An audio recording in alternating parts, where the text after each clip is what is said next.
Bienvenue à cette conférence de Chris Hedges, aussi qui est le lancement de son livre « La mort de l'élite progressiste » en français, au nom des éditions Luxe que je représente ici. Mon nom est Marc Fortier. Et aussi au nom de la coop UQAM, puisqu'on a organisé cet événement-là en collaboration avec la coop UQAM, qui doit être une bonne coop parce qu'ils vendent vraiment beaucoup de nos livres. Et avec l'IRIS, comment on peut présenter l'IRIS? L'IRIS, c'est un peu, je ne sais pas si je peux dire ça, l'Institut économique de Montréal avec une tête puis un cœur.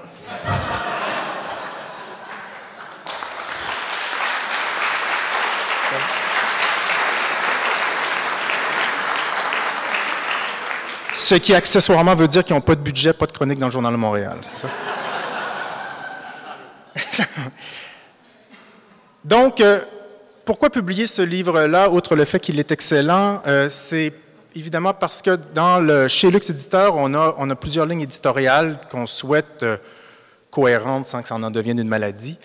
Et une de ces lignes-là, c'est d'essayer de traduire en français ce qu'on juge bon dans ce qu'on pourrait appeler la réflexion critique de l'Amérique sur elle-même. Des auteurs américains qui entretiennent un discours réfléchi. Et donc, critique, ça ne veut pas juste dire négatif ou qui s'oppose. Critique, ça veut dire qu'il essaie de rétablir un certain sens de la vérité, dissiper certaines illusions et qui essaie de faire revaloir, à l'intérieur des saines limites de la raison, des principes comme la liberté et la justice. Et donc, nous, une de nos entreprises modestes, c'est d'essayer, à l'intérieur de nos moyens, de traduire ce qu'on estime être des bons textes qui témoignent de ça. Entre autres parce qu'évidemment, le destin des États-Unis d'Amérique, c'est un peu, à notre corps défendant des fois, le nôtre. On n'est pas citoyen de ce pays, on ne peut pas participer à la vie politique de ce pays, mais en quelque sorte, on est un peu, ça fait mal au cœur de le dire, mais les sujets de cette puissance politique. Et donc, c'est pas inintéressant et c'est pas sans conséquence d'essayer de voir, et finalement, comment ce peuple-là se rapporte à lui-même. On en a plusieurs échos qui sont parfois désespérants quand on allume la télévision, mais il y a d'autres choses aux États-Unis.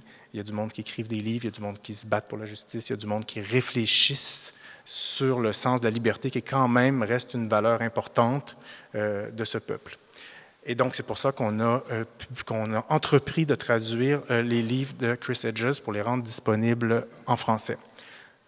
Le déroulement de la soirée, parce que je ne veux pas parler trop longtemps, vous n'êtes pas venu. Oui, excusez-moi, on dira. Donc, le déroulement de la soirée sera le suivant.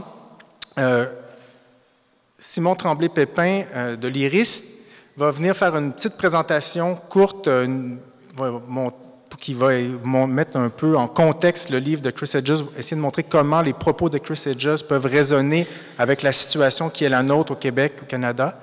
Et ensuite, nous céderons la parole à celui que vous êtes assurément venu écouter. Et après, peut-être vous pourrez venir lui parler et faire signer des livres aussi, si vous en achetez 1, 2 ou 3, c'est selon. La conférence devrait durer une quarantaine de minutes et on prendra ensuite les questions pour une vingtaine de minutes. Donc, vous vous mettrez en file au micro qui est là. Donc, je cède tout de suite la parole à Simon.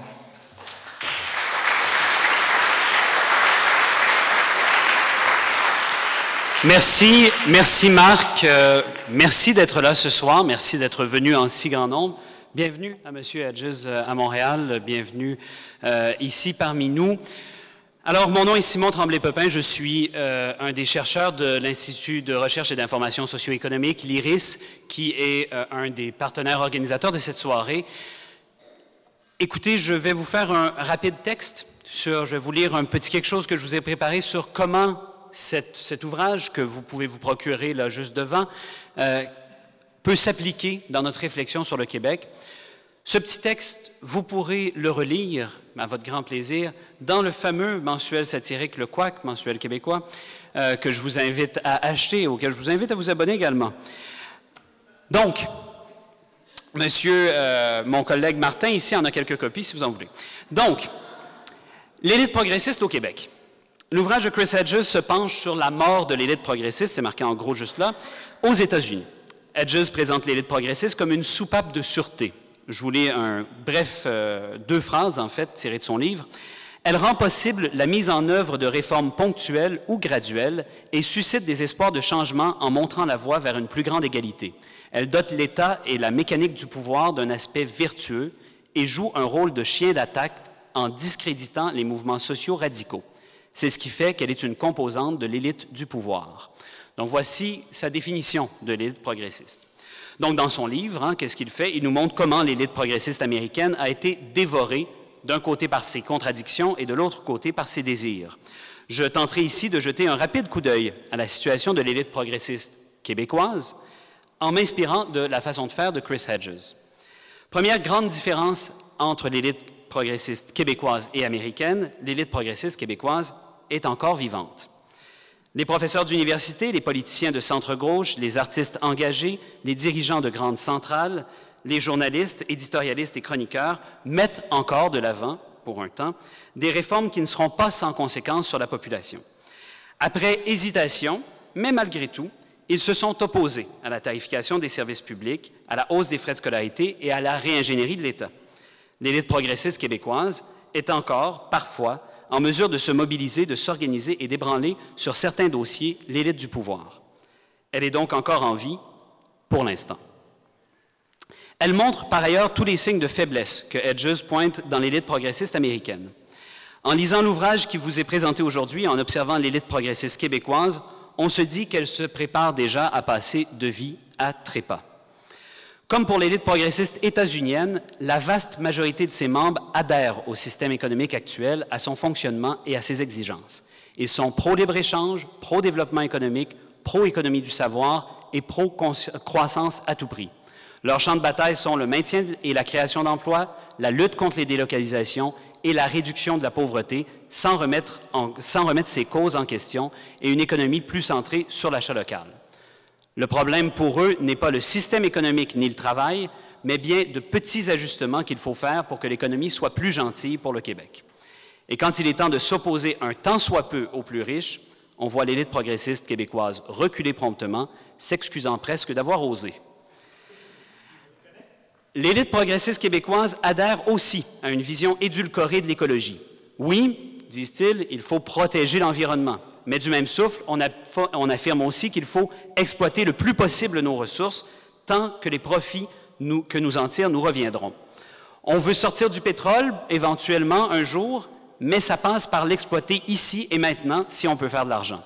On n'aime pas le nucléaire, mais quand ça fait de l'emploi, on organise des marches pour s'opposer aux fermetures des centrales nucléaires. Notre élite progressiste veut bien une éducation postsecondaire accessible, mais elle voit la gratuité scolaire comme une utopie inatteignable. Elle ne veut pas non plus perdre les généreuses subventions du CRSH et du FQRSC qui transforment les professeurs en gestionnaires de PME, octroyant contrats et bourses aux plus doués choisis par leurs bons soins. Pour ces professeurs, il faut toujours des salaires plus imposants pour pouvoir entrer en concurrence avec les autres universités et aller chercher les meilleurs profs. Dans tous ces dossiers, comme dans bien d'autres, au Québec comme aux États-Unis, l'élite progressiste veut à la fois le moelleux de la bonne conscience et le confort de l'élitisme.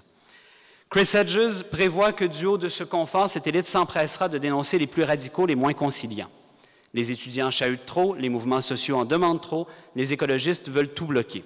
Si on se fie à Hedges, ces mots sont venus ou viendront dans les prochains mois de la bouche de l'élite progressiste. Elle montrera ainsi que sa force apparente est l'aveu même de sa faiblesse. Son incapacité à mettre de l'avant et à défendre adéquatement des changements importants dans notre société révélera toute son inutilité. Quand on se penche sur le cas du Québec, on constate que le mouvement étudiant a eu la bonne idée de ne pas attendre l'appui de cette élite pour avancer. S'il a obtenu une part d'appui à l'arraché, ce fut par la démonstration de sa force et de sa capacité de mobilisation. Ce mouvement social qui choisit de prendre l'initiative, d'occuper l'espace public et de pousser l'élite progressiste à prendre des positions plus radicales que les siennes, nous distingue aussi des États-Unis. À lire la conclusion de M. Hedges, ce vent de fraîcheur ne permettra pas la survie de l'élite progressiste qui, dans sa logique même, ira sur tout ce qui ne lui sera pas imposé par plus à gauche qu'elle, de concession en concession, s'éloignant toujours plus des problèmes fondamentaux de notre société et de notre planète. M. Hedges annonce l'incapacité de ses concitoyens à venir à bout des problèmes importants auxquels ils sont confrontés et voit la mise en place d'un mouvement de masse imposant et transformateur aux États-Unis comme un fantasme inatteignable. Là-dessus aussi, souhaitons-le, le Québec pourra peut-être se distinguer de nos voisins du Sud. Sans plus attendre, je vous prie d'accueillir le récipiendaire d'un prix Pulitzer, Chris Hedges, qui fut correspondant de guerre pour le New York Times pendant 15 ans, qui est reconnu pour ses analyses en profondeur de la politique et de la société américaine. Ses articles paraissent dans la presse indépendante, dont Harper's, The New York Review of Books, Mother Jones et The Nation. Il a enseigné le journalisme aux universités Columbia et Princeton. Il est l'auteur de L'Empire de l'illusion, le premier de ses livres traduits en français chez Lux. Monsieur Hedges.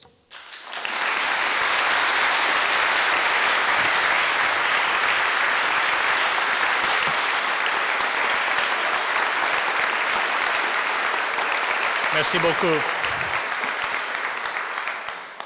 Et merci pour l'opportunité de parler à vous en anglais, non, aussi.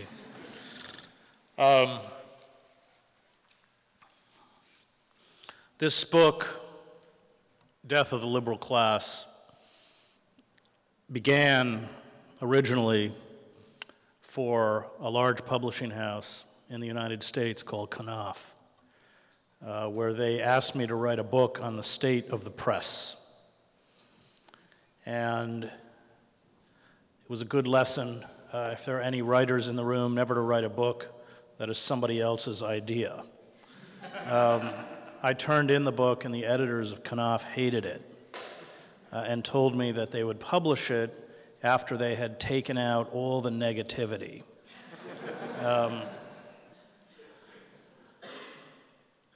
Now, I certainly believe that the collapse of the commercial media, especially newsprint, is catastrophic to a democratic system, but I'm hardly about to lie on behalf of institutions that I work for, including the New York Times. And I understand the failings and limitations of the commercial media far better, of course, than the editors of Knopf. And so I asked Nation Books to buy the book from Knopf, which they did.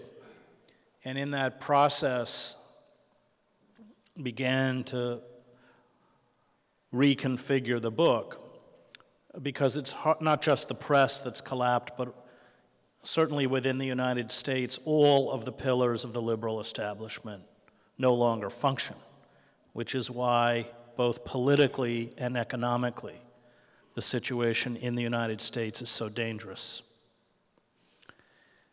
And it became a much better book because of that. That investigation into what happened to the liberal establishment in the United States took me back to World War I. And World War I becomes a seminal moment in American history. Now, on the eve of the war, as in Canada, we had powerful socialist movements, socialist unions like the Wobblies, or anarcho-syndicalist unions, the old CIO, radicals like Mother Jones, Big Bill Haywood from the Wobblies, muckraking journalists, Appeal to Reason, which was a socialist publication, had the fourth highest circulation in the United States. We had 70 socialist mayors in America, including in fairly large cities like Milwaukee, Schenectady, and others. And powerful labor movements, many of which had been confronted with force, Ludlow, Homestead, Scranton, places where striking workers had been killed and beaten by Pinkertons and goon squads, had managed to turn most of the country against the robber baron class or the ruling elite. And there's a great writer who I recommend to all of you. He's not read much anymore, but he's brilliant. His name is Dwight MacDonald, and he writes of that time that the war, World War I, was the rock on which all of these progressive forces were broken. Because what happened is that late in the war, with the collapse of the Eastern Front with Russia, there became the possibility that the Kaiser could move up to 100 divisions over to the Western Front, meaning a defeat for the British, American, French, Canadian forces. And so there was tremendous pressure put on the Wilson administration by Wall Street to enter the war, because Wall Street had lent tremendous sums of money to the British and the French, and if the war was lost, or if those countries lost the war, it would never be repaid. Now, there was no popular support for the war at all within the United States. Indeed, after Wilson declared war, they couldn't get enough volunteers, and within 30 days had to institute the draft. And there is a debate internally within the Wilson administration, led by a leading intellectual who's sort of the grand inquisitor of the period, Walter Lippmann. And Wilson, understanding that there is widespread opposition to entering the war, wants to use the Espionage Act and the Sedition Act, in essence coercion, to stomp out any kind of popular resistance to the war. And Lippmann argues that it will be far more effective to create a system of mass propaganda that can seduce the masses into the war effort. And Lippmann prevails. And the government creates the Committee for Public Information, which is popularly known as the Creel Commission, because it is headed by a former muckraking journalist named George Creel. This is an extremely important moment, not only in American history, but ultimately in the history of the industrialized world, because it's the creation of the first system of modern mass propaganda that employs the understanding of crowd psychology, pioneered by Le Bon, Trotter, and of course Sigmund Freud. And I saw Edward Bernay's book, Propaganda is for Sale, outside, which is worth reading. These people are completely transparent about, in the words of Walter Lippmann, manufacturing consent, how you manufacture consent. Bernays, who is Freud's nephew twice over through marriage, becomes the father of the modern public relations industry and is very much part of the Creel Commission. And that book, which he published after the war, becomes one of the seminal texts used by Goebbels when he creates the Nazi propaganda machine, ultimately exterminating members of Bernays' immediate family. Now, these architects of propaganda knew that people were not moved by fact or by reason, but by the manipulation of emotion. And so they created their own film division, which made films like The Kaiser, The Butcher of Berlin.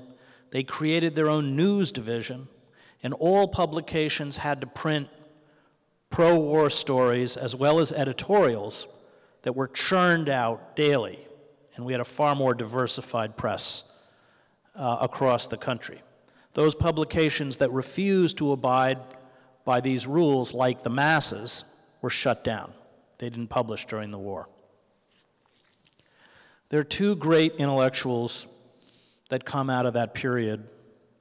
One is Randolph Bourne, who dies at the end of the war from influenza, and the other is Jane Addams.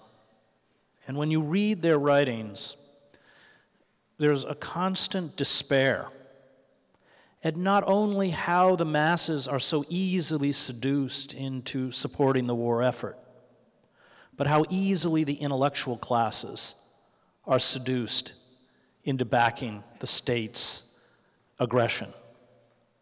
And so it turns out that the harsher forms of control embodied in the Espionage Act and the Sedition Act only have to be used against the most recalcitrant figures like Eugene V. Debs, the socialist presidential candidate, who in 1912 polled 6% of the vote, 900,000 votes, and finally Wilson throws him in prison for opposing the draft. MacDonald, when he writes about this period, says that the consequence of the war was that it brought into the society the psychosis of permanent war, and that none of the political theorists, including Karl Marx in the 19th century, had anticipated this psychosis, this ability, in essence, to get the masses to call, in MacDonald's words, for their own enslavement. Because once the war ends, two things happen. The dreaded Hun instantly becomes the dreaded Red, the communist. And all of the architects of this system of mass propaganda go to Madison Avenue and start working for corporations. And they upend traditional values like thrift, self-effacement, hard work, and replace it with the cult of the self, consumption, indeed, consumption as an inner compulsion. And at this point, when we talk about American values, what we're talking about are corporate values. And after the war, with these forces severely weakened, the Espionage Act and the Sedition Act are used to shut down appeal to reason, shut down the masses, carry out mass deportations, including of Emma Goldman and Alexander Berkman, break radical movements and unions like the Wobblies. Joe Hill, the union leader, on trumped-up murder charges is hung in Utah, and Big Bill Haywood, also accused falsely of murder, has to flee the country and spends the last 10 years of his life in Moscow. This forever changed the landscape of American society. Because as Howard Zinn correctly points out, in the People's History of the United States, the configuration of power was such that popular or direct democracy was thwarted. Indeed, if you read the Federalist Papers, it's clear that the founding fathers of the United States were terrified of popular democracy and created mechanisms by which direct democracy would never happen. You disenfranchised Native Americans, African Americans, women, and people with property, without property. So in essence, it's a white, largely slave-holding, oligarchic elite which has political power, and then you institute the Electoral College, this bizarre system where the popular vote does not determine the candidate. Indeed, in 2000, Al Gore got 500,000 more votes than George W. Bush, but he didn't get enough seats from the Electoral College in the way that it's configured. And originally, senators and most legislative power was held in the Senate were appointed. So all of the correctives to American democracy, all of the openings came through movements that paid a tremendous price, whether it was the Liberty Party that fought slavery, whether it was the suffragists who fought for women's rights, whether it was the labor movement, and whether finally it was the civil rights movement. None of them ever achieved formal positions of power, but they pressured a liberal establishment to respond. And as Noam Chomsky points out correctly, The liberal establishment was never designed in a capitalist democracy to be the left. It was designed to act as a safety valve so that when there was tremendous pressure from the base, when there were tremendous grievances being visited upon the poor and the working class, you could, as Karl Popper says, make incremental or piecemeal reform to essentially keep the system balanced. And the perfect example of how a traditional liberal class in a capitalist democracy is supposed to function occurred during the New Deal with Roosevelt.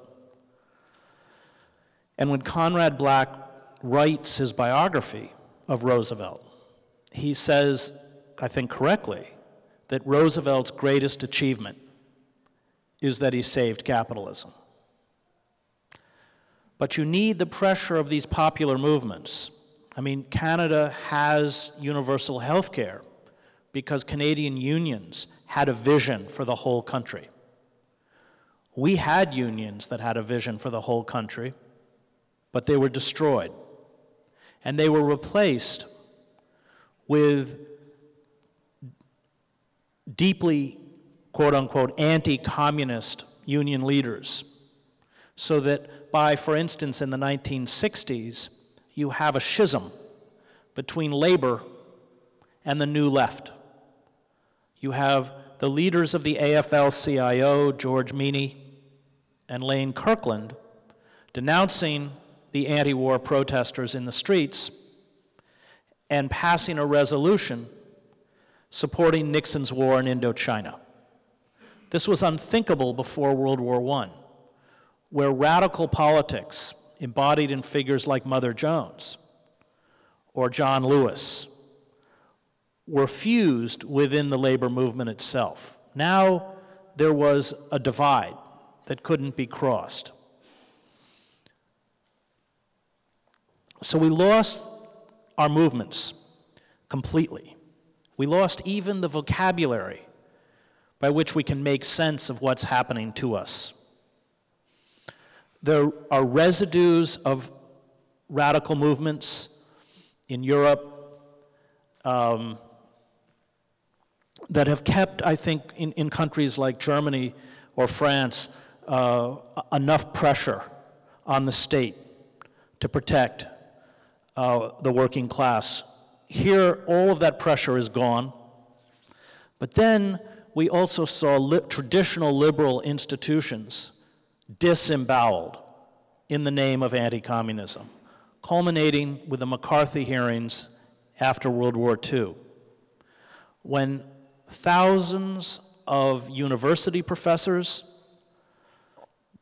journalists like I.F. Stone, who becomes a pariah, can't even get a job at The Nation magazine, writers, directors, musicians like Pete Seeger, social workers. It used to be that in the United States, social workers who were unionized would actually organize on behalf of their clients. Even high school teachers purged out of the system. And Ellen Schrecker, a historian in the United States, has written 2 good books about this process, because it was far more insidious than it appeared. We know the names. I mean, I taught a course at the University of Toronto, and Chandler Davis, the great mathematician, I had lunch with him. He's emeritus. Chandler Davis was a victim because he wouldn't name names. He spent 6 months in prison after going before the House Un-American Activities Committee. He resurrected his career in Canada, but thousands of people didn't. And as Schrecker points out, what would happen is the FBI would walk, for instance, into a newspaper or a high school, meet with the principal or the editor without any evidence, give a list of names of people that they considered suspect. They would be called into the front office and they would lose their jobs. Not only would they lose their jobs, but they were in essence blacklisted. Now, this was devastating to the health of the American political system. because you lost the mechanism by which you could pressure that safety valve, and then you destroyed the resilience of the safety valve itself. And in essence, what it did is leave the American public utterly disempowered, so that we began to build some frightening distortions and lift all of the impediments to corporate capitalism that had once been put in place, in particular by the New Deal. And it gives rise to a new liberal, a kind of faux liberal, embodied in figures like Bill Clinton and Barack Obama. I mean, think about it. Read the platform of the Democratic Party. The Democratic Party in Europe would be a far-right party.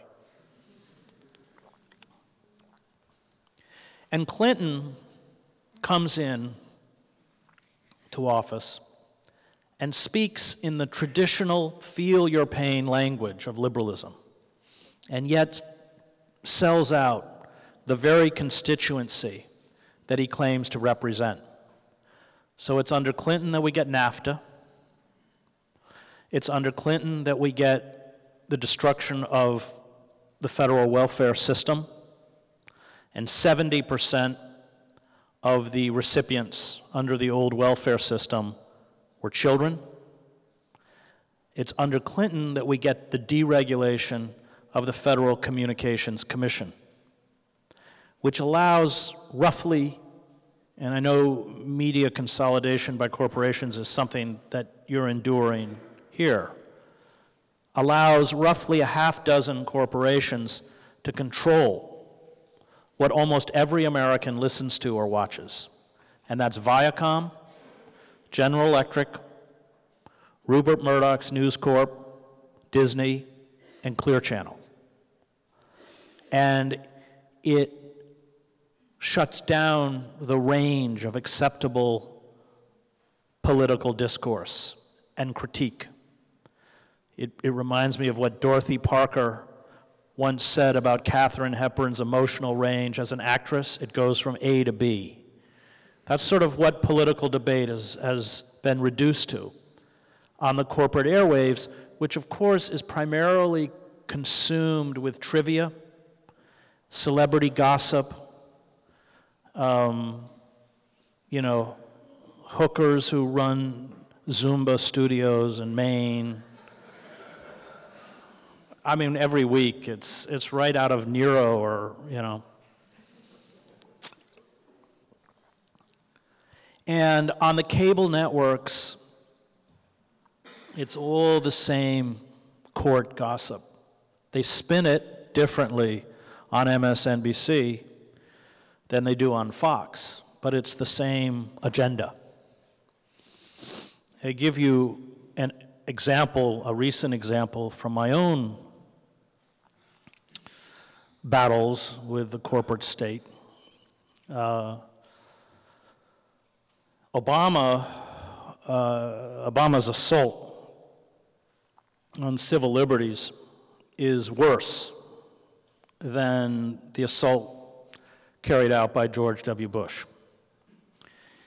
He has, in defiance of most legal opinion, interpreted the 2001 Authorization to Use Military Force Act as giving the executive branch the right to assassinate American citizens. And I speak, of course, not only of Anwar al-Awlaki in Yemen, but 2 weeks later, his teenage son, 16-year-old son, who was trying to find out what happened to his father. Barack Obama supported the FISA Amendment Act.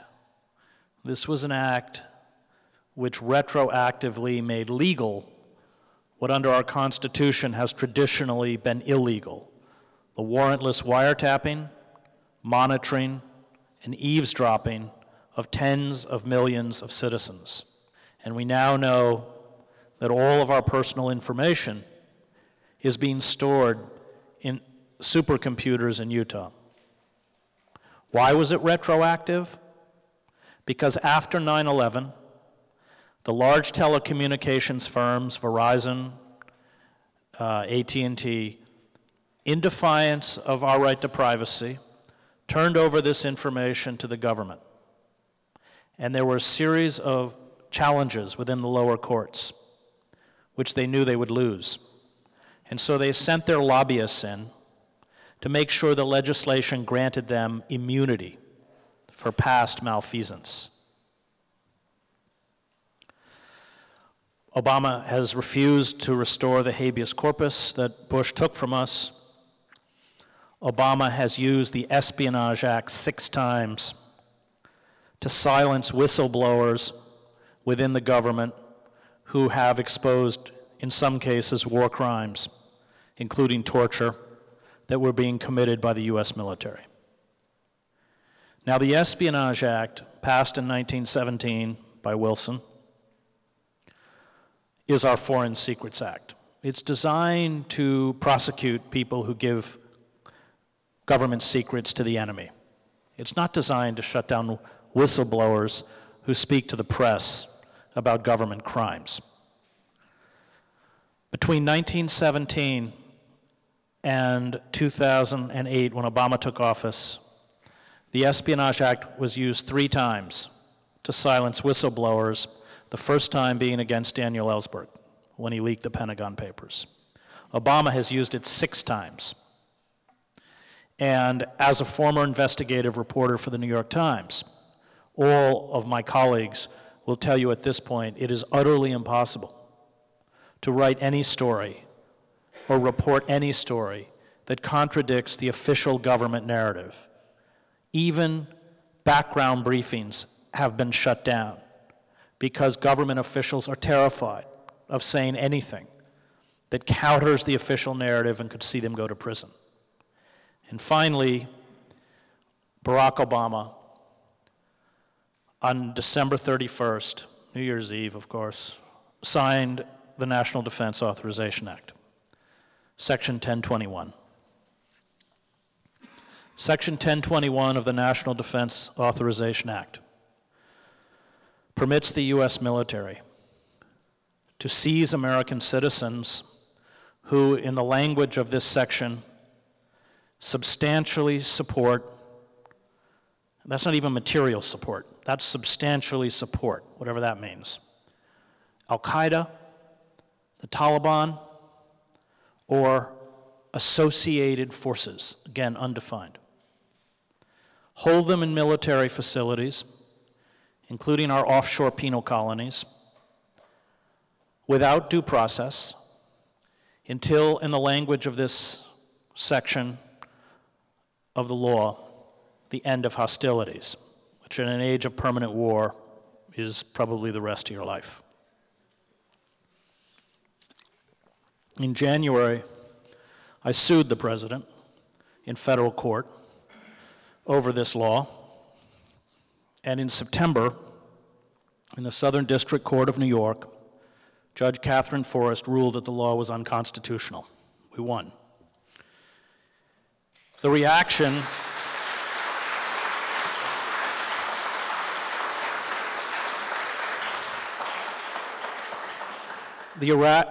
of the Obama administration was chilling.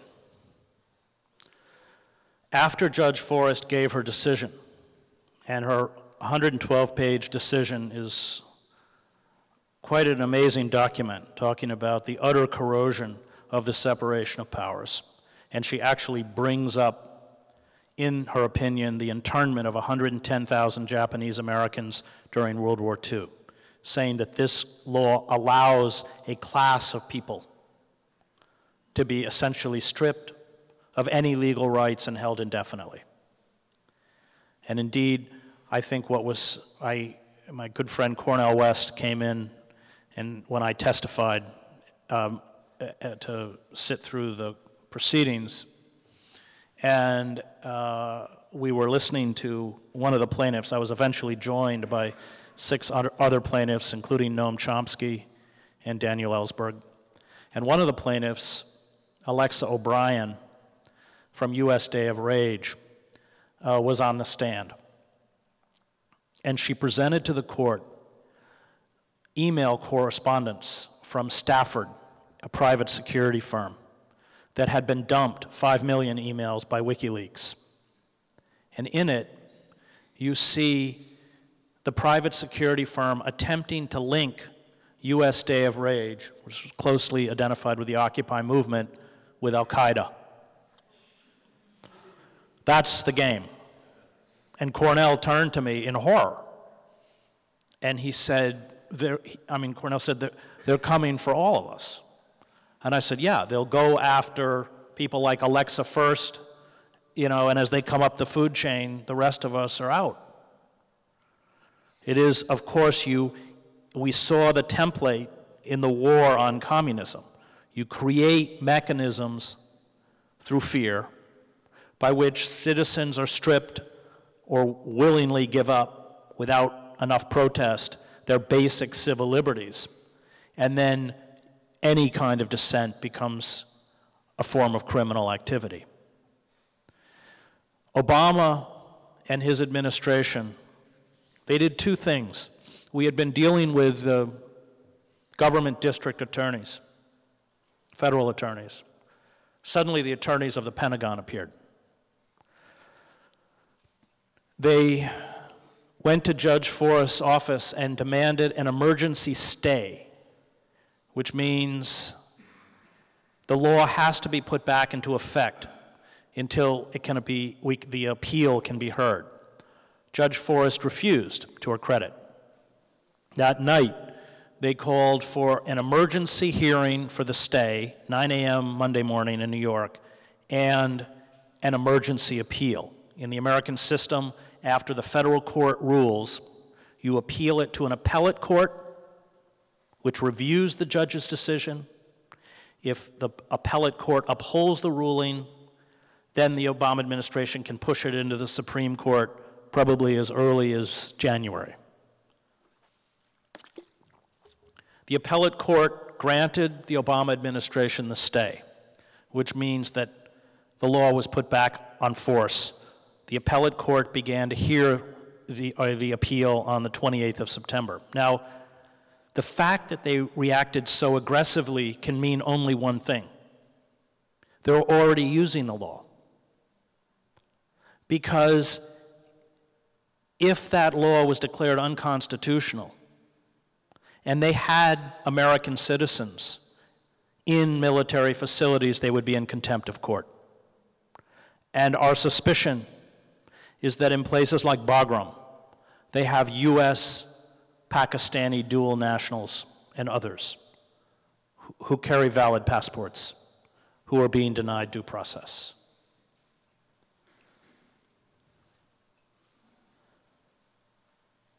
The game that gets played now is that both sides of the political spectrum serve the same engine of power, which is the corporate state.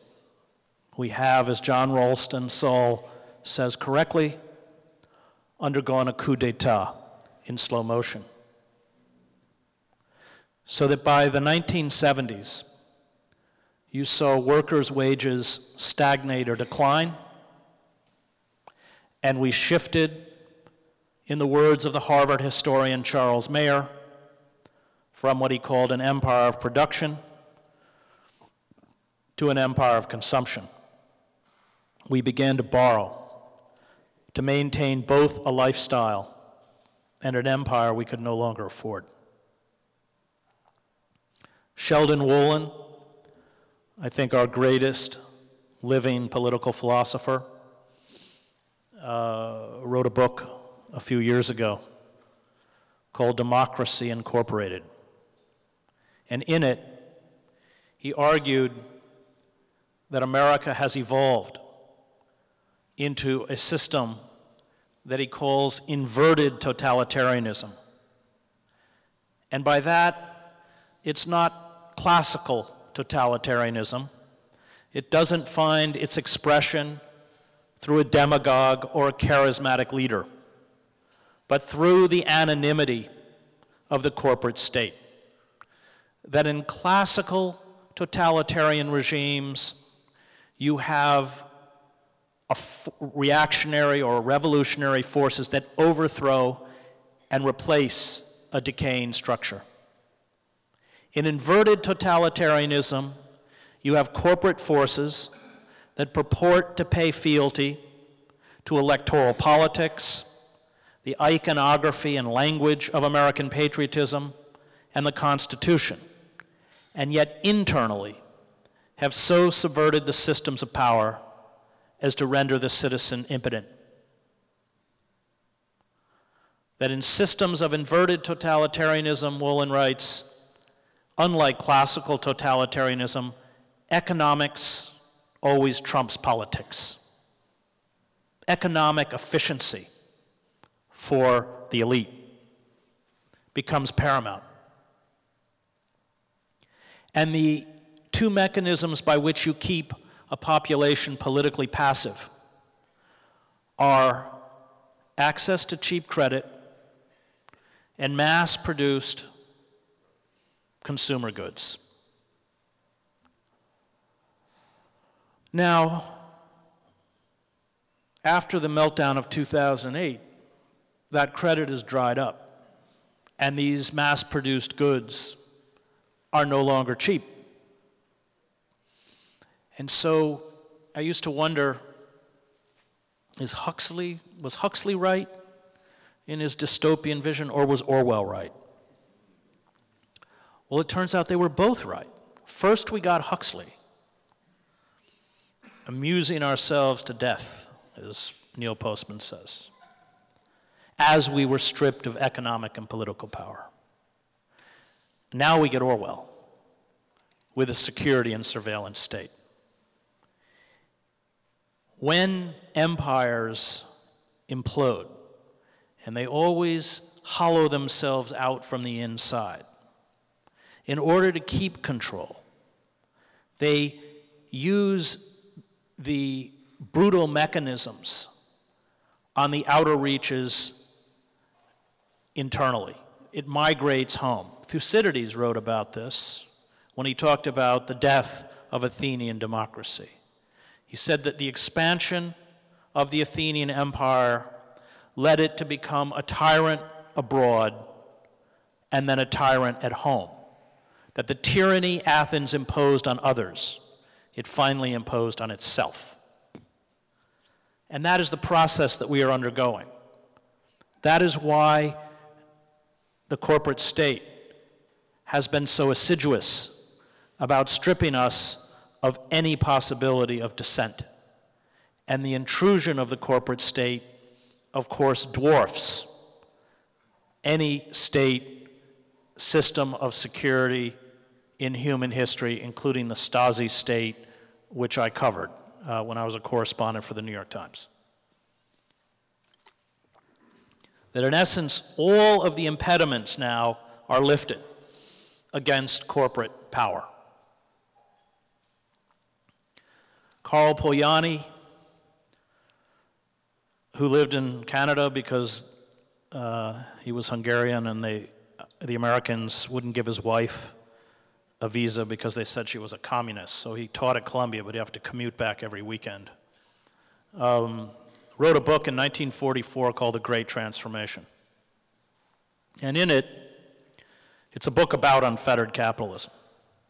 He said that unfettered, unrestricted capitalism commodifies everything. Human beings become commodities and the natural world becomes a commodity that it then exploits until exhaustion or collapse. And that is why the environmental crisis is intimately twinned with the economic crisis. The reconfiguration of our political systems and our economic systems come hand in hand with the reconfiguration of our relationship to the ecosystem on which we depend for life. So 40% of the summer Arctic sea ice melts. And the response is to send up drill teams and large ships so that we can mine the last vestiges of oil, gas, minerals, and fish stocks. so that quarterly profits will continue to grow off of the death throes of the planet. And this, of course, you understand well watching the insanity of the exploitation of the tar sands in Alberta. We're all on the Pequod in Herman Melville's Moby Dick, and the captain's Ahab. And Ahab says, my methods and my means are sane. Only my object is mad. And we who've been utterly disempowered are watching these forces, unchecked, unrestricted, kill us. And there's nothing within the political systems that will stop them, because the political systems are hostage. Corporate lobbyists write the laws. You know, we do everything wrong in America, and then 10 years later, Canada copies us. I can't figure it out.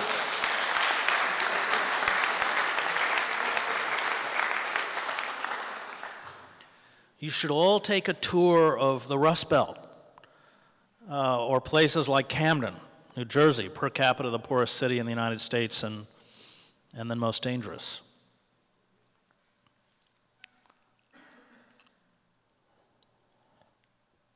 Corporate power, without any check, without any impediment, is rapidly reconfiguring not only the United States, but the global economy into a form of neo-feudalism, a world of masters and serfs, a world that replicates the power structure outlined by George Orwell in 1984 in Oceania, where you have an inner party of 3 to 4%. These are the corporate oligarchs. You have an outer party of 12 or 14%. This is the security state officials, the corporate managers, and then everyone else is a prole hanging on by their fingertips. I just spent the last 2 years working on a book with the great graphic illustrator Joe Sacco called Days of Destruction, Days of Revolt, where we went to the sacrifice zones, all those places in America that have been sacrificed first, forced to kneel before the altar of corporate capitalism, where there is no way to fight back.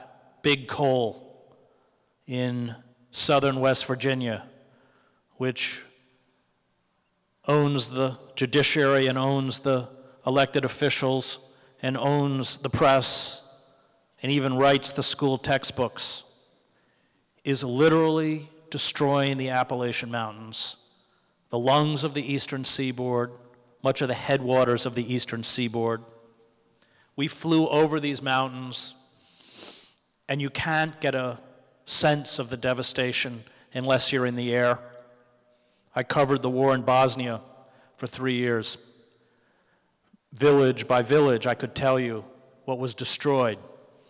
But it was only after the war was over and I flew over and saw the landscape gone that you understood the devastation, the extent of the devastation that had been visited on this former province in Yugoslavia. The same was true in the Appalachians. Hundreds of thousands of acres. The coal companies don't want to dig down for the coal seams, so they blow the top 400 feet off of the mountains. We were flying over some of the largest earthen dams on Earth, on the planet, filled with heavy metals, slurry, and toxic sludge. The air is poisoned. We would go into old coal camps, and everyone in the village had had their gallbladder removed. We would go into elementary schools, and in the nurse's office, there would just be rows of little inhalers for the children because they couldn't breathe. That's the world that unfettered, unregulated capitalism creates. That's what happens when you force human societies to worship at the altar place of corporate profit. And that's where we're going. And Barack Obama isn't going to stop it, and Mitt Romney isn't going to stop it, and Harper isn't going to stop it.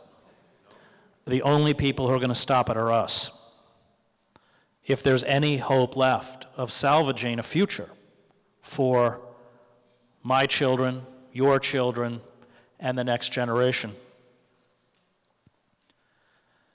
And it's because the mechanisms of sanity, with all of the faults, many faults of a capitalist democracy, the mechanisms of balance are broken, that I invested myself heavily in the Occupy movement. And I felt that the Occupy movement was a kind of important moment in American history because it articulated what was happening to us. It was a mainstream movement. It understood that power had been devolved into the hands of the financiers, and it knew that the formal mechanisms of power were incapable of responding. When Popper writes The Open Society and Its Enemies, he says, the question is not how do we get good people to rule. That's the wrong question. Most people attracted to power are at best mediocre, which is Obama, or venal, which is Romney or Bush. The question is, how do we make the powerful frightened of us? And there's a wonderful scene in Kissinger's memoirs. Do not buy the book. It's 1971. And there's a huge anti-war demonstration. And let's not forget that Nixon was the last liberal president we had. Not because he was a liberal, but because he was scared of movements. He passed 24 pieces of legislation that were written by Ralph Nader. The Mine and Safety Act, the Clean Water Act, OSHA, it was all written by Nader. So he's taken buses, empty buses, end to end, and circled the White House to keep the demonstrators back. And he's standing at the window, and he's wringing his hands, and he's going, Henry, Henry, they're going to break through the barricades and get us. And that is just where we want people in power to be. Thank you.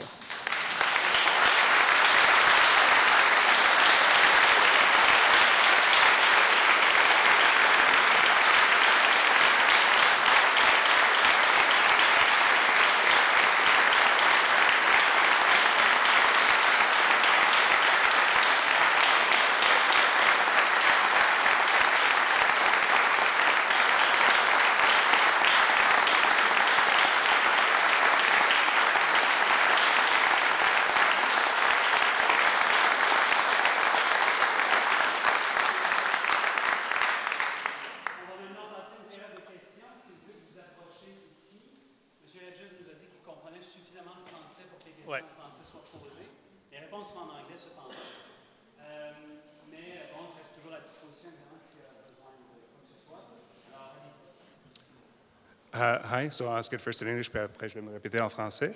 I read in, I don't know where I read it, but a couple of years ago you were writing that maybe there was some kind of hope in the Tea Party movement, you know, like somehow within, you know, there'd be something coming out. I leaned to the left, but I said, okay, who's this guy Ron Paul that they want to exclude from all the debates, they won't let him in the convention, he must be saying something good if they don't want to hear it. So I read his books, and he actually makes some sense on this thing or that. So is there any hope coming out of there? And is this guy a lunatic? You know? Let me, I don't, he's asking about Ron Paul and libertarianism. Ron Paul has been very good on imperial power and civil liberties. But I find his ideology to, in essence, be a pre-agrarian ideology, or pre-industrial. I guess it's agrarian, in the sense that weakening government what is the mechanism by which we are going to dismantle leviathans like ExxonMobil or BP or TransCanada? And I'm not sure that weakening government is the solution. In fact, I think making government more anemic ultimately makes it harder to regulate and control these entities, which have to be broken apart. I mean, Ron Paul also advocates for the gold standard. I mean, there's a lot of sort of, you know, I actually, Nader and I are quite close friends. In 2008, I wrote Ralph's major policy speeches for him.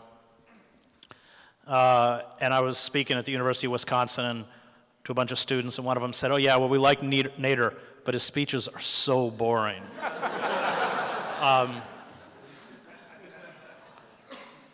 So I actually don't put much hope in the political establishment. I really think now it's all about creating a mass movement in the same way that I saw mass movements created in East Germany, Czechoslovakia, Romania. And you forget the antecedents, even in Egypt. These just didn't spring up one day. There were a lot of people who worked really hard and paid an awful price for many, many years and were very lonely. Václav Havel, I used to meet with Havel every night during the Velvet Revolution with the other journalists in the Magic Lantern Theater. Boy, Havel began this in 1977 with Charter 77, his great essay, The Power of the Powerless, 1978. And they kept that other narrative alive, which is important. That, you know, I think for those of us who carry out acts of resistance, oftentimes we forget, as Havel points out, that when you present or you speak a truth to corrupt power, it resonates. It exposes what that power it is. It gives people a vocabulary to describe their own reality. And I'll just tell a quick story. You know, I was in Prague in 1989, and there were posters everywhere in the city of a young Charles University student named Jan Palach, who, after the Soviets had overthrown Dubček and sent tanks in to install a pro-Soviet regime, had lit himself on fire in Wenceslas Square, and 4 days later died of his burns. Thousands of university students marched with his body to the cemetery. They were broken up by the police. His self-immolation was never mentioned on state media. He was a non-person. When his grave became a shrine, they dug up his body, cremated his remains, gave the cremated remains to his mother, and said she couldn't bury them. 2 weeks after the communist government fell, 10,000 people went to Red Army Square in Prague and renamed it Jan Palach Square. I was in Wenceslas Square that one winter, December night, when the great Czech singer Marta Kubišová came out on the balcony in front of this massive crowd. She had sung the anthem of defiance in '68 that had gone out over the airwaves. And when the Soviet regime was reinstalled, her entire recording stock was destroyed. Her voice never appeared on the airwaves, and she had spent the intervening years working on an assembly line at a toy factory. She walked out, she sang that anthem, and every Czech in that crowd knew every word.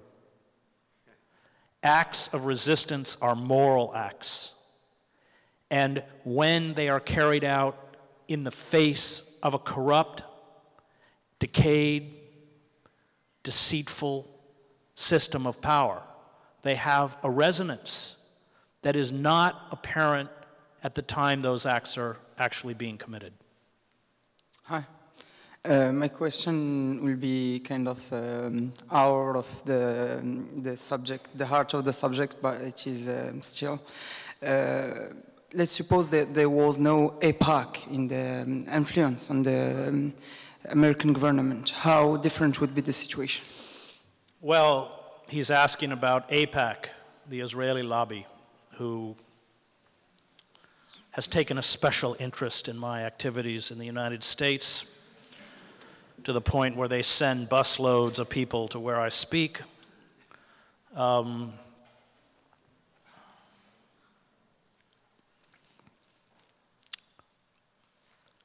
AIPAC understands that the American political system is one of legalized bribery, and that if they give enough money, these political mandarins will do whatever it is they want. And that is why the Democratic Party has sold out the Palestinians in the same way the Republican Party has sold out the Palestinians. I mean, that's just a perfect example of how there is complete continuity between the Bush administration and the Obama administration on the war crimes that Israel has been allowed to carry out, not only in Gaza, but in Lebanon. Hi, in contrast to what was said at the beginning, I can actually vote in American elections. And I've been trying to figure out which third party I'd be voting for. I've read the platforms for the Greens and Rocky something, and they just sound very similar. So I was wondering if you could give us any input on what's going on outside of the Dems and the Republicans. Well, there's that great line from Emma Goldman: if voting was that effective, it would be illegal. I mean, I will vote. I voted for Nader in 2000, 2004, and 2008, and I'll vote for Jill Stein, the Green Party, but it's a protest vote. It's just a way of saying, of defying these systems. Even now, that's, with all that Obama has done, drones and, an utter failure to curb Wall Street and inability to halt the foreclosures and bank repossessions, it's a very unpopular position to take. And in 2008, it was an extremely unpopular position to take. But I think that by investing ourselves in the personal narratives of the candidates, which is what they want us to do, which is why they've spent $2.5 billion on this election, because the corporate state does not produce products that are different. They produce brands that are different, and brands are expensive to sell. So I don't invest. The BBC called me when the last debate was at Hofstra for a comment. And I said, no, I think, you've got the wrong guy. I'm not going to tell you who won the debate, and I don't invest emotional or intellectual time in the elections. We don't have any time left, frankly. And either we begin to build massive, broad-based movements, which are nonviolent, and if you really follow the minutiae of the United States, I've been in constant battle with black bloc anarchists over the issue of tactics. I watched, for instance, in East Germany, how nonviolence, when you can pull numbers into the streets, effectively creates paralysis within ruling systems. So that everybody was ignoring the protests in Leipzig. These were candlelit vigils, they'd walk through the streets, mostly clergy, and then suddenly 70,000 people show up. And so Erich Honecker, the dictator, communist leader, 19 years in power, sends down an elite paratroop division to shoot the crowd. And when they get there, they won't do it. Honecker lasts another week in power. The same thing happened in Czechoslovakia. The same thing happened in Romania. I think these systems are so rotten And they're terrified because they know far better than you or I how rotten they are. That one of the reasons they passed the NDAA is because they don't trust the police to protect them. And if you were in Zuccotti, you saw how the blue uniformed police would fraternize with the crowd. And almost all of the very harsh, abusive police tactics were carried out by the guys in the white shirts, the senior officers. Now, if you're a cop in New York, to make extra money, you rent yourself out for $37 an hour to places like Goldman Sachs. And you watch these guys in their $8,000 suits walk past you like you're a piece of furniture. These cops know what's going on. They have family members who don't have jobs or who have lost their houses. And I think I'm not naive enough to promise you it's going to work, but I think our only hope is to begin to build the kinds of numbers that frightens and discredits the power elite. And if we can keep it nonviolent, I think that the foot soldiers of the elite will not carry out, they may carry out acts of coercion, but it won't be carried out efficiently and ruthlessly enough to stop us. I mean, don't forget, the Russian Revolution, despite all the anarchist violence that in 1905 and leading up to, was a nonviolent revolution. Most of the violence came with Lenin and the Bolsheviks and the Putsch. You know, what broke the Tsar was the Petrograd bread riots, and they sent the Cossacks in to crush it. And the Cossacks began fraternizing with the crowd. And the Tsar's racing back from the front in his private railway carriage, and he has to abdicate on the train. And I think that the elites who essentially have power, number one, they know it's going down, which is why they're harvesting, it's a business term, they're grabbing as much money as fast as they can on the way out the door. So it's a really long-winded answer about voting. I believe it's called a fire sale. I believe it's called a fire sale. My family is part of the 1%. I grew up in it. I have been working with various activist groups for 11 years now, and your book is absolutely every bit as true here in Canada as it could ever be in the United States. The conditions are the same, and unfortunately the death of resistance is the same, from top to bottom. In 11 years, my discovery has been the big difference. Well, there was a real high point, making David Noble a friend and helping him in his action, which almost got somewhere. But other than that, the small groups won't send racist emails. That's it. Well, I think, in fact, what happened in Montreal was extremely significant, because you were able to sustain a popular movement. And I know it's not perfect, but you managed to rattle the political system. And I think that, in fact, I wrote it in one of my columns, that for those of us, you know, and we're just beginning this process, but that what happened here was probably, arguably, the most important act of political defiance in North America in a few decades. Because we've got to bring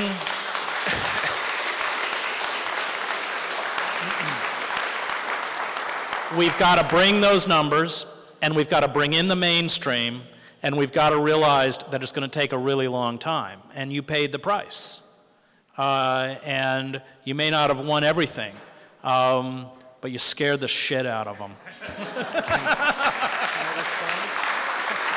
I respond to you?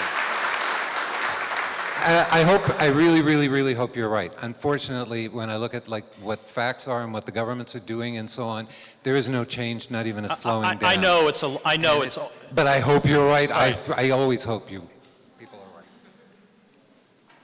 Bonsoir. Bonsoir. Thank you for coming to Montreal.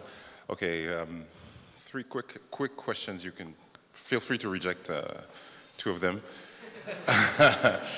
The first one is, you mentioned you worked with Dr. West, Cornel Yeah. West. So the first question is for the friend of Dr. West. Did he ever, there's this myth that the majority of African Americans are invariably in favor of Barack Obama for the next elections. But I sort of noticed from Dr. West and some other black intellectuals a sense of fatigue, maybe, not sure if it's the right word. Also, regarding New York's mayor, Cory Booker. He was seen also as like a part of a new wave of black intellectuals taking power, and apparently, did Dr. West ever talk to you about a sort of disenchantment of black intellectuals? Well, I wrote a column, an interview with Cornell, which got him in a lot of trouble, where he called Barack Obama a black mascot for Wall Street. And you can look it up online. I mean, I break with Cornell in that, you know, Cornell and even Chomsky argue that you should vote for third parties in safe states. I'm much more, I really don't think that when you look at the engines of power, a Barack Obama or Mitt Romney actually have much power. They're basically puppets. And I think we have to begin to be much more radical in our rejection of the entire system. All that said, you know, Cornell is one of the very few intellectuals in the United States who will get up and do anything. And when we did our people's hearing of Goldman Sachs, Cornell and I went into New York the night before, and we met with the Occupy organizers for 6 or 7 hours. And then Cornell and I went out to dinner. And the first thing, Cornell leans across the table, and he goes, "Where are all these so-called intellectuals?" And boy, that's the question. You know, where are they? All the social critics and politicals, where are they? You know, retreating into some arcane specialty, going to conferences, speaking to themselves in echo chambers that nobody cares about. Yeah, it's a good question. Very quickly, also very quickly, you mentioned the work that you did with him on unconstitutional law. Do you believe that there should be some level of surveillance on the population? And the last question is, do you believe that an aware consumer and people perhaps like Elizabeth Warren are capable of steering us away from the joug, the slavery of the monetary and corporate mandarin's power?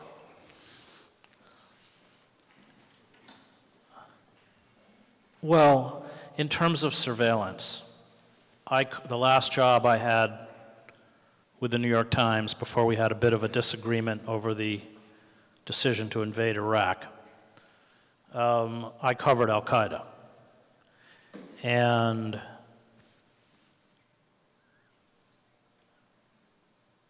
when you round up people and torture them, which is what we do, it's because your intelligence system is broken. It doesn't work.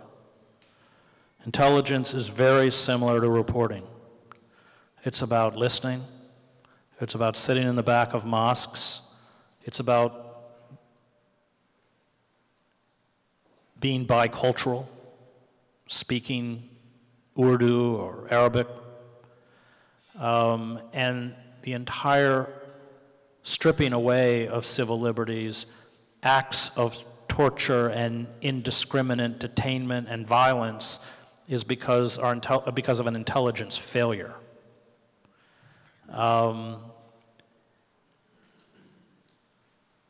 I think that, you know, intelligence or surveillance can be carried out, but only in a functioning democracy within the parameters of law. And that once, I mean, this is the tragedy of what's happened. We've destroyed the rule of law, not only domestically, but internationally. Preemptive war is illegal. And we have no right, as a nation, to debate the terms of the occupation. We have no right to be there under international law. And I think that that's the tragedy of what has taken place. I mean, look, Osama bin Laden, by the rules of war, was murdered. He was murdered. He was unarmed. I was a war correspondent. When you shoot somebody without a weapon, it's murder. And, you know, it's Nietzsche. You know, it's our monsters fight their monsters. We're no, you know, what's the difference between, in moral terms, a drone and an IED? There isn't one.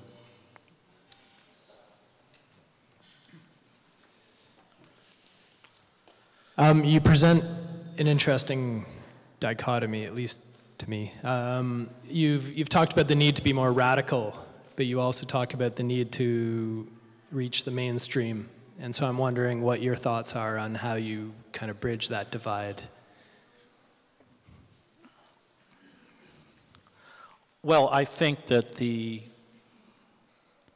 deconstruction of power is one that, because the mainstream feels it,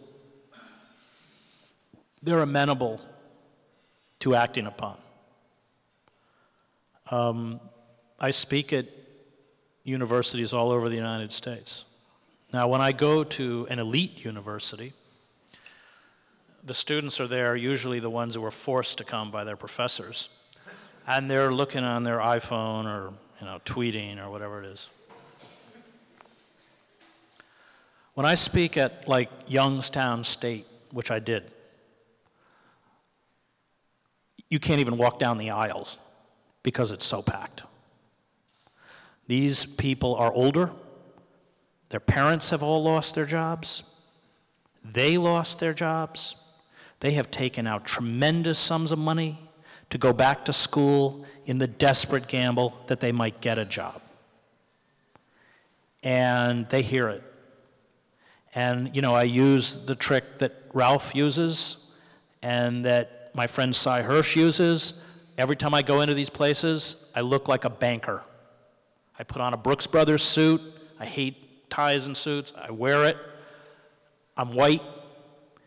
I have the pedigree. And so I don't come in physically in a way that's threatening. In a way, it's kind of reassuring. And they get it.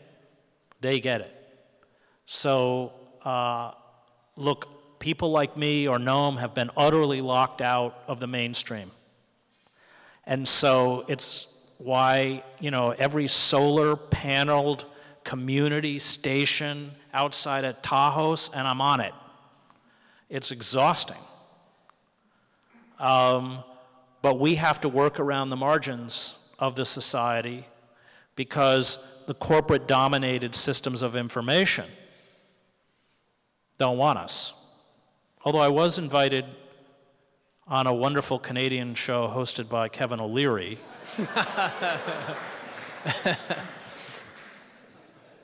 That was brilliant, by the way. Thank you.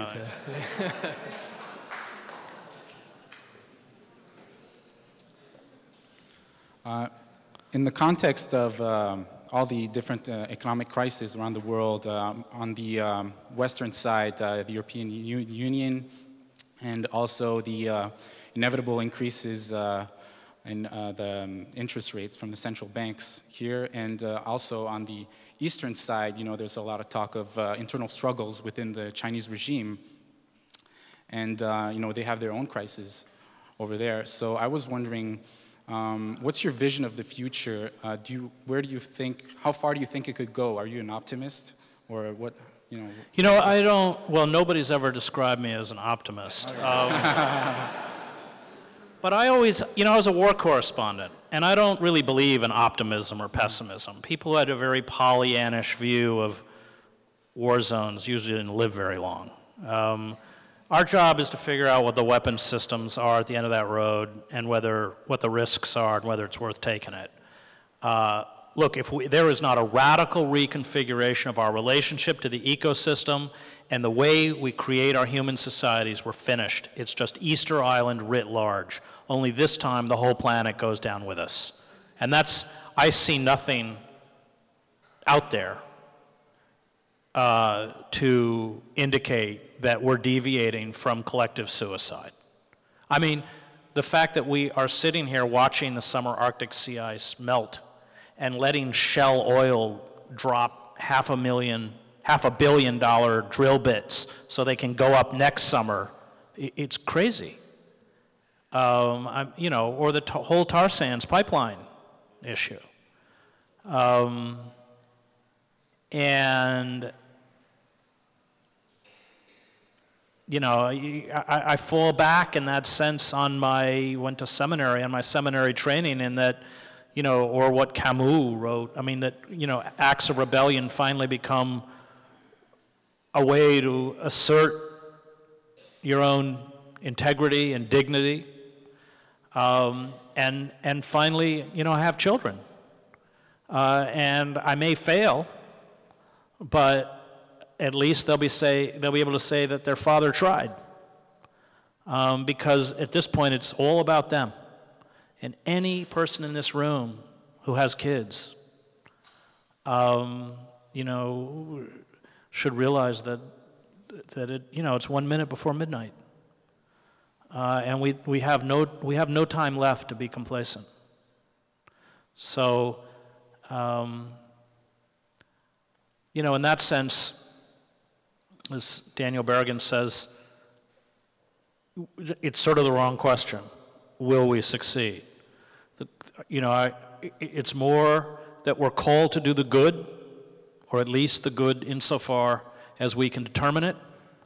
And then if we're going to keep doing the good, we have to let it go. The Buddhists call it karma. Faith is the belief that it goes somewhere, that the good attracts to it the good. But that's the absurdity of faith, because all of the empirical evidence around us may point otherwise. But if they're going to kill us off, let's not take it lying down. Thank you.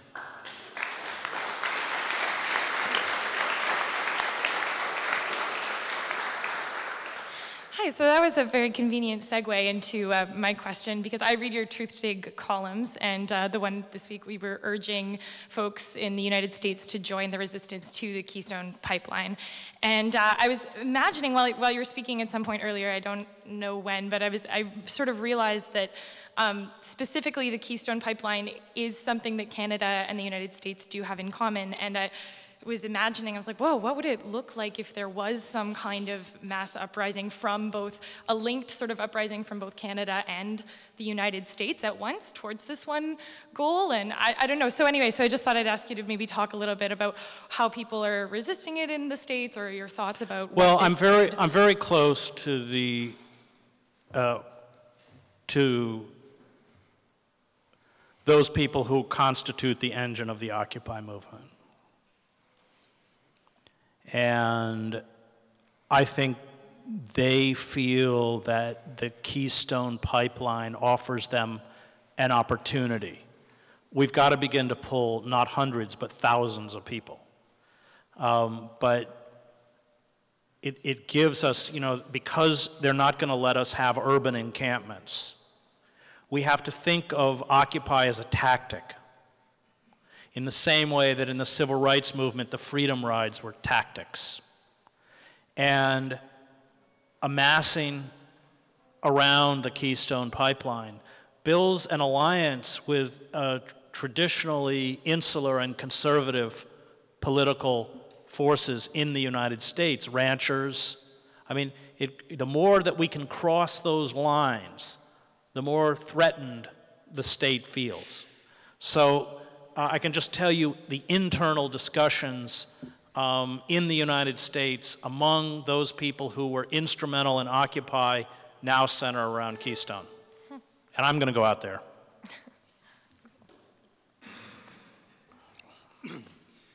Maybe a last one.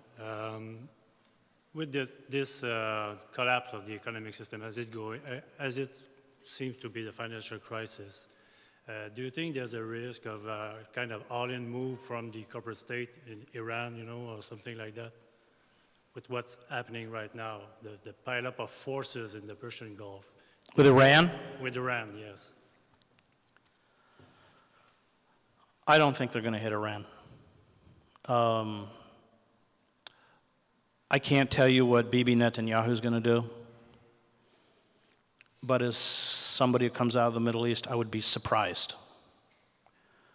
I don't know how well you know the Middle East, but that would be interpreted throughout the Middle East as a war on Shiism. And 60% of Iraq is Shia. Majority Shia in Bahrain, 2 million Shiites in Saudi Arabia. It would trigger a response from Hezbollah. The Sadr missiles. I did an event a few years ago. I actually wrote a story. I have a vested interest in them not attacking Iran because I wrote a story for The Nation magazine that said, if the United States attacks Iran, I will no longer pay my income taxes. I shouldn't pay them now, but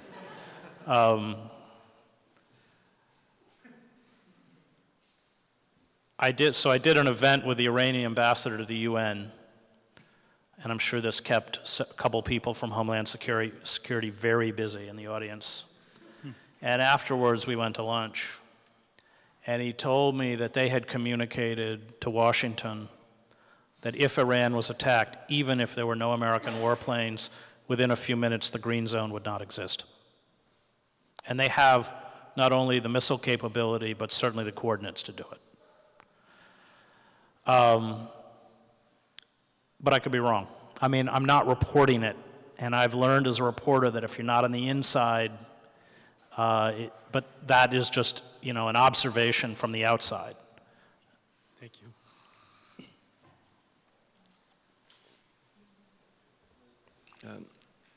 One last question. No. It comes, last winter, during the walks of the student movement, I would go around with a sign that was saying on the sign, Montréal, tu es l'espoir de l'Amérique. Montreal, you are the hope of America. Right. And I think maybe because of diversity, Montreal is a good place to initiate a movement. But I won't talk about that tonight. But if you have problems with the cops in New York, tell them you have a lot of friends in Montreal. Okay. Don't forget to tell them. You know, my wife's Canadian. Okay. She is. She's from Toronto. And you don't usually think of Canadians as chauvinists, but something happens when they cross the border into America. And so she went out and got the biggest Canadian flag. I don't know where she found it. And she puts it up in front of our house in Princeton on July 1st. And then she leaves it up through July 4th so that all of the neighbors know where our loyalty lies. She went to Juilliard. She went from Toronto to Juilliard and has been in New York ever since. But when they had the Olympic Canadian playoffs with the Americans, we don't have a TV. She actually went and put it on the radio. This is a woman who does not know the difference between a hockey puck and a hockey stick. But she just had to make sure that Canada whooped our ass, which I guess they did. So one last question. Hi, Mr. Hedges. I've been following you for a little while on Truth Day.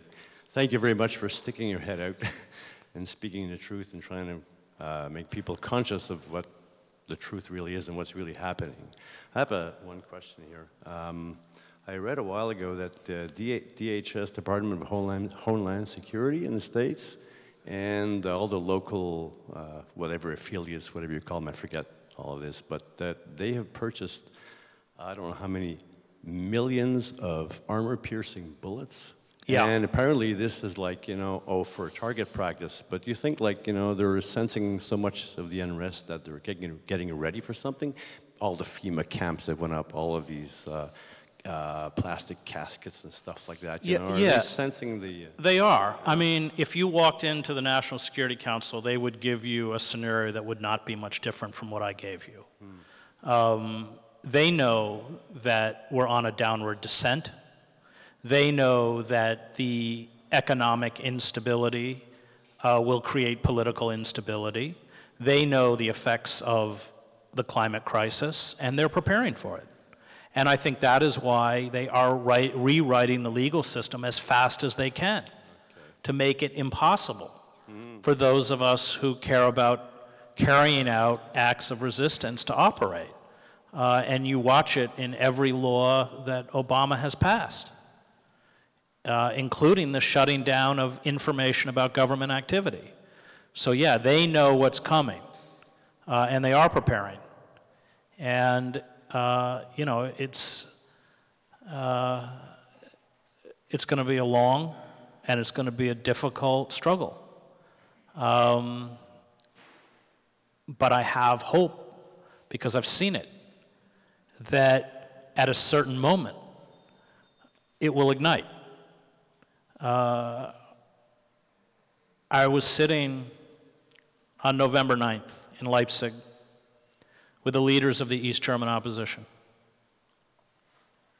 And they said, maybe within a year, there will be free passage back and forth across the Berlin Wall.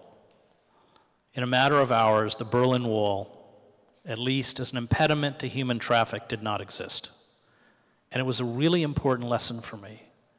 Even the purported leaders of movements have no idea where it's going. It has a kind of mysterious life of its own.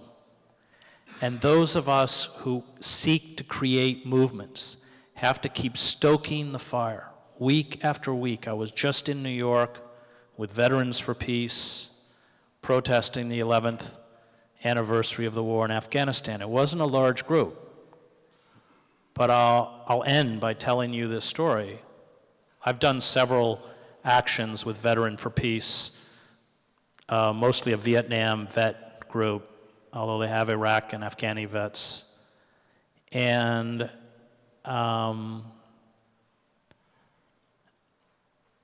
it's very difficult for the police to carry out their arrests.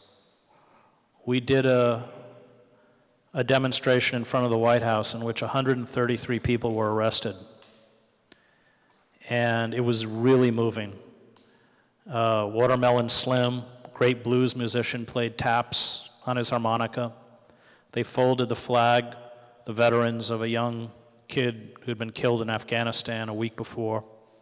Somebody beat a drum. It was snowing. Complete silence. And everybody walked to the fence and were arrested. And it turns out that most of the police in Washington are in the National Guard and have been to Iraq and Afghanistan. And when they'd put the plastic cuffs on our hands, behind our back, they'd whisper, "Keep doing what you're doing because these wars stink." I have a friend who was 25 veterans were arrested, I guess it was 2 weeks ago, at the Vietnam Veterans Memorial, because it closes at 10, and they were reading the names of fallen comrades and putting flowers when they were arrested. And when they went to the police station, the guy behind the desk started yelling at the cops for arresting the vets. That terrifies the power elite. When you force the hand to expose the injustice of the system, you begin to weaken and create paralysis within the system itself. And you know, that whole event, neither of those events ever made it into the New York Times. And yet by doing it, we keep chipping away at the edifice in the hopes that one day we'll pull enough people to bring the bastards down. Thank you. Thank you.